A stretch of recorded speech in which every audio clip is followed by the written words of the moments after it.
जम्मू कश्मीर के पहलगांव में 22 अप्रैल को हुए आतंकी हमले का भारत ने बुधवार को एयर स्ट्राइक कर बदला ले लिया है। इस बीच देश भर के 244 जिलों में मॉक ड्रिल का आयोजन किया गया। केंद्रीय गृह मंत्रालय के निर्देश अनुसार पूरे देश में मॉक ड्रिल का आयोजन किया गया। ब्लैकआउट की वजह से इस दौरान अंधेरा छा गया। इस दौरान मध्य प्रदेश और गुजरात में भी ब्लैकआउट किया गया। बुधवार शाम 4 बजे कंडक्ट की गई मॉक ड्रिल देश भर में बड़े अस्पतालों में, सिविक एजेंसी के दफ्तर, स्कूलों और हैवी फुटबॉल वाले एरिया में कंडक्ट की गई।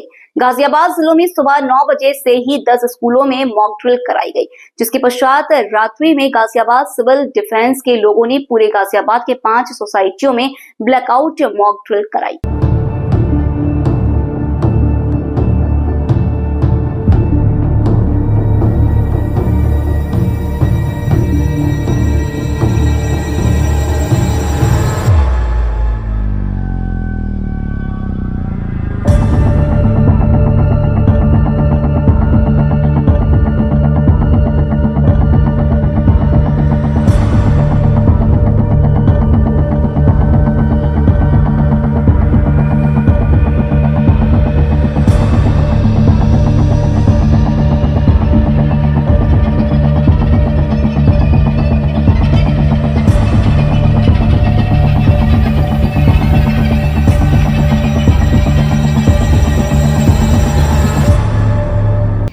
पहलगाम आतंकी हमले के 15 दिन बाद भारत ने मंगलवार रात पाकिस्तान और पाकिस्तान अधिकृत कश्मीर में 9 आतंकी ठिकानों पर हमला किया।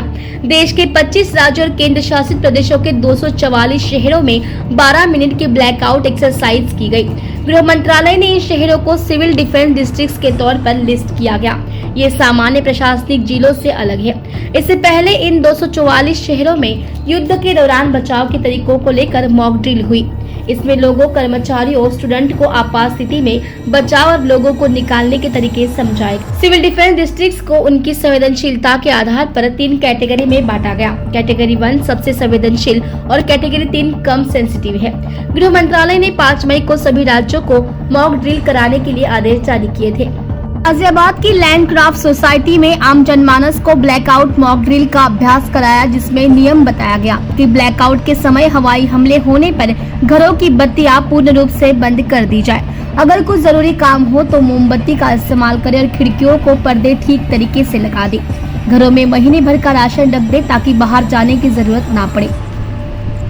आपको बता दें कि केंद्रीय गृह मंत्रालय के निर्देशानुसार पूरे देश में मॉक ड्रिल का आयोजन किया गया। ब्लैकआउट की वजह से इस दौरान अंधेरा छा गया। इस दौरान मध्य प्रदेश और गुजरात में भी ब्लैकआउट किया गया। बुधवार शाम 4 बजे कंडक्ट की गई मॉक ड्रिल देश भर में बड़े अस्पतालों में, सिविक एजेंसी के दफ्तर, स्कूल और हैवी फुटबॉल वाले एरिया में कंडक्ट की गई। मैम, अगर कल को कभी स्ट्राइक होती है या बमबार्डिंग होती है किसी साइड से, तो किस तरीके से आप लोगों को बताया, क्या खास आप तैयारी की? सबसे पहले तो हमें पैनिक नहीं होना है, काल्मली सब चीज़ हैंडल करनी है, बिना घबराए। हमें टेबल के सर ने बताया कि टेबल के नीचे हमें हेड डाउन करना है ताकि हमारा जो मेन वो है वो बच सके, जैसे हमारी जो रीढ़ की हड्डी है वो बच सके। तो हमें बिना घबराए सब चीज़ सावधानी से हैंडल करनी है। और लोगों को अवेयर कैसे करेंगे सर? आपका जो लोग मॉक ड्रिल में नहीं आ पाए हैं, उनको आप अवेयर कैसे करेंगे? जो पॉइंट्स हमने यहाँ पर सीखा है उन्हें बताएंगे, उनसे डिस्कस करेंगे कि क्या क्या हमें लेना है, क्या फोन को यूज़ नहीं करना है, लाइट्स ऑफ रखनी है। उसके अलावा सिक्योरिटी मेजर्स की हम बात करेंगे। सिक्योरिटी मेजर्स की बात करें तो इसके अंदर लेट आपके अंदर आप मौजूद हैं सर, किस तरह का ये ब्लैकआउट रहा और क्या कुछ अवेयरनेस? देखिए, आप जैसा जानते हैं कि मॉर्निंग में हमने स्कूल्स को प्लानिंग की थी, वहाँ पे मॉक ड्रिल करवाई थी और ब्लैकआउट मेजर्स को लेकर शाम को अंधेरे में 5 हाई राइज बिल्डिंग्स में हमने मॉक ड्रिल करवाई है।